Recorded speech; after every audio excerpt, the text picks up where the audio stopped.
En esta oportunidad, pues me aparto un poco de los temas de derecho de familia para hablar sobre este tema que es muy interesante y saber, pues, si con esta situación de la guerra en Ucrania, Putin, el presidente de Rusia, pues, ¿no?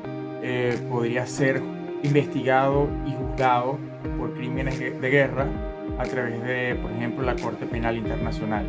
Les doy esta perspectiva que tengo, lo que es mi criterio, lo que podría suceder y bueno, empecemos con la explicación.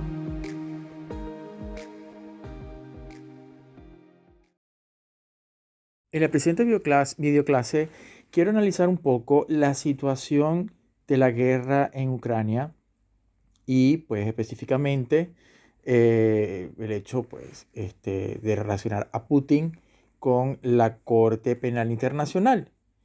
Y esta incógnita, pues podría Vladimir Putin ser investigado y o juzgado como un criminal de guerra por la Corte Penal Internacional.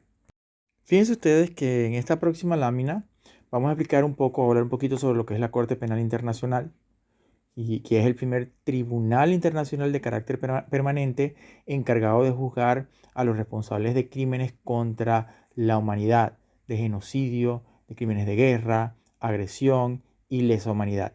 Eso lo encontramos en el artículo 5 del Estatuto de Roma. Es importante no confundir la Corte Penal Internacional con la Corte Internacional de Justicia. No es lo mismo. La Corte Internacional de Justicia es un órgano judicial de las Naciones Unidas. En cambio, la Corte Penal Internacional tiene personalidad jurídica internacional y no forma parte de las Naciones Unidas, aunque se relaciona con esta en los términos que señala el Estatuto de Roma. Y tiene su sede en La Haya, en los Países Bajos. ¿Qué jurisdicción tiene la Corte Penal Internacional? Bueno, su jurisdicción está circunscrita a los países firmantes del Estatuto de Roma, porque el Estatuto de Roma viene a ser su norma fundacional, su norma principal. Y pues en esta próxima lámina resalto esta información que es muy importante, porque según la Corte Penal Internacional en su página web, actualizada en noviembre del 2019, 123 países han firmado el Estatuto de Roma de esta Corte Penal Internacional, quedando entonces dividido por zonas geográficas, así países africanos, países asiáticos, Europa del Este, Latinoamérica y el Caribe y Europa del Oeste y otros países. ¿Qué sucede con Ucrania y Rusia con respecto a la Corte Penal Internacional y el Estatuto de Roma? Fíjense ustedes que Ucrania reconoció formalmente la jurisdicción de la Corte Penal Internacional en el año 2014 respecto a los crímenes cometidos en su territorio, pero no es signataria del Estatuto de Roma. Y por otra parte, Rusia firmó su adhesión en el año 1998, pero revocó su firma en el año 2016. Es decir, que posiblemente ya desde antes del 2016, ya toda esta situación que está aconteciendo, pues ya se estaría planificando con respecto a la guerra de Ucrania. Ahora, en la Corte Penal Internacional, ¿cómo funciona el proceso de investigación y de juzgamiento? Pues, ¿no? Existe el fiscal de la Corte Penal Internacional y este fiscal se encarga de investigar la comisión de los delitos que ya hemos mencionado y esta investigación la puede realizar el fiscal de oficio, pero si la realiza él de oficio, tiene que pedir una solicitud de autorización previa para realizar la investigación a la Sala de Cuestiones Preliminares de la Corte Penal Internacional. Entonces, si esta sala autoriza, entonces el fiscal de la Corte Penal Internacional puede iniciar la investigación. Y la otra forma de iniciar la investigación es a instancia de un Estado miembro signatario del Estatuto de Roma, o sea, que esté sometido a la Corte Penal Internacional. Y en este caso, si lo solicita algún país, no sería necesario solicitar la autorización de la Sala de Cuestiones Preliminares de la Corte Penal Internacional, porque lo está solicitando directamente un Estado miembro. Ahora bien, en el caso de Ucrania, como no es signataria del Estatuto de Roma, no podría denunciar, pero sí podría denunciar entonces un país miembro, porque Rusia tampoco lo va a hacer porque Rusia viene a ser el agraviante, ¿ok? En este caso. Entonces puede hacerlo un país miembro y aparentemente Lituania se ha manifestado en este sentido de que va a hacer esa denuncia para que entonces el fiscal de la Corte Penal Internacional inicie las investigaciones y los procedimientos respectivos para accionar lo que es la Corte Penal Internacional con respecto a los crímenes o supuestos crímenes que se han podido cometer por el presidente Putin, que es el presidente de Rusia, en contra de Ucrania por la guerra e invasión que está aconteciendo pues actualmente. ¿Y qué hechos podrían ser investigados en Ucrania que está cometiendo pues, Rusia? Y puede ser cualquier hecho que supone vulneración al Estatuto de Roma, de los convenios de La Haya y también el convenio de Ginebra, como por ejemplo el uso de misiles y explosivos en zonas pobladas, el bombardeo de edificios civiles, el bombardeo, por ejemplo, de hospitales y escuelas, el uso de bombas de racimo y también ocasionar desplazamientos masivos de la población, que estamos viendo cómo la gente está saliendo pues de Ucrania, pues, ¿no? Hasta la fecha ya van más de 1 millón de personas en un periodo de tiempo muy corto. Fíjense ustedes que el Convenio de Ginebra contempla el uso de bombas inclusive termobáricas. Pero entonces, con todo lo que hemos analizado, ¿podría la Corte Penal Internacional iniciar esta investigación y de los hechos que han acontecido en Ucrania? Bueno, ya sabemos que ni Ucrania ni Rusia han ratificado el Estatuto de Roma. Eso es un punto pues, que hay que resaltarlo. Entonces entran los criterios de que sí se podría investigar si algún país miembro hace la denuncia, que es el caso que les comenté de Lituania. Pero se cuestiona el alcance que podría tener la investigación sobre países no ratificantes del estatuto. Porque ¿cómo hacemos nosotros para llevar, por ejemplo, a Putin a la Corte Penal Internacional? No obstante todo esto, el actual fiscal, Karim Khan, ha manifestado su voluntad de abrir la investigación. Pero bueno, en este caso habría que esperar la autorización de la Sala de Cuestiones Preliminares de la Corte Penal Internacional, como ya lo dijimos.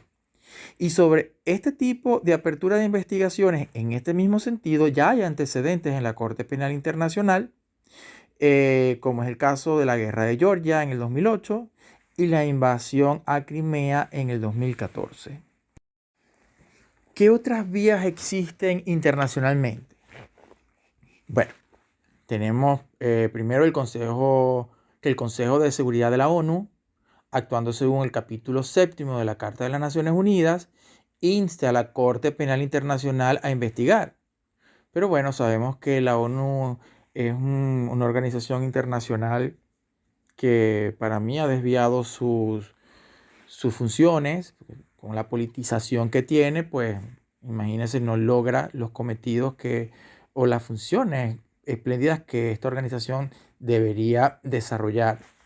Y sabemos y debemos recordar que Rusia es miembro permanente del Consejo de Seguridad de la ONU y tiene derecho a veto. Imagínense ustedes. Entonces esas cosas, pues, cuando uno mira toda esta perspectiva de la ONU, pues uno a veces se decepciona, pues, ¿no? Porque tanto recursos que puedan manejar, información, y a la vez qué tan eficaces son ellos a nivel mundial para este tipo de problemas. ¿O será que la ONU, pues, va a terminar simplemente como un centro de investigación y de información y recopilación de información y de discusión? No sabemos, pues, ¿no? Pero esa es una perspectiva que tengo yo desde un punto de vista muy decepcionante con respecto a la eficacia y a la eficiencia de la ONU, pues. También tenemos otra vía, por ejemplo, que algún país cuya legislación le permita atribuirse la función jurisdiccional al respecto, declare tener jurisdicción para juzgar crímenes de lesa humanidad, de guerra o de agresión cometido fuera de su territorio y al asumir entonces esa función jurisdiccional, entonces empiece el juzgamiento.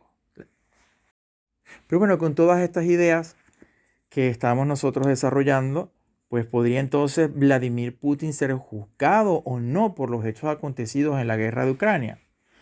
Pues, como hemos mencionado, si un país miembro de la Corte Penal Internacional hace la denuncia,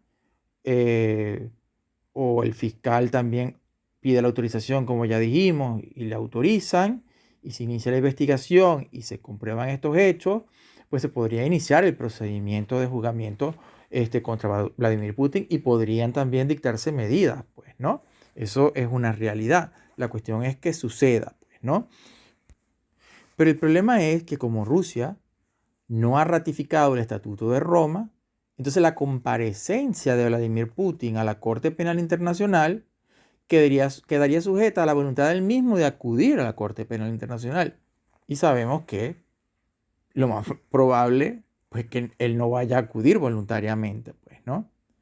Otro panorama podría ser que el país como tal, Rusia, ¿verdad?, le entregue a la Corte Penal Internacional porque se voltee la cosa en Rusia y el país pues le entregue a la Corte Penal Internacional a Putin. O sea, que Putin se ha entregado, perdón, a la Corte Penal Internacional por Rusia, que, bueno, que sabemos que también es un panorama muy difícil, pues, ¿no?, que suceda. Y bueno, por lo tanto, quedaría, en estos casos se podría, pues, aperturar la investigación, pero como quedaría el juzgamiento sin la comparecencia de Vladimir Putin, pues, ¿no?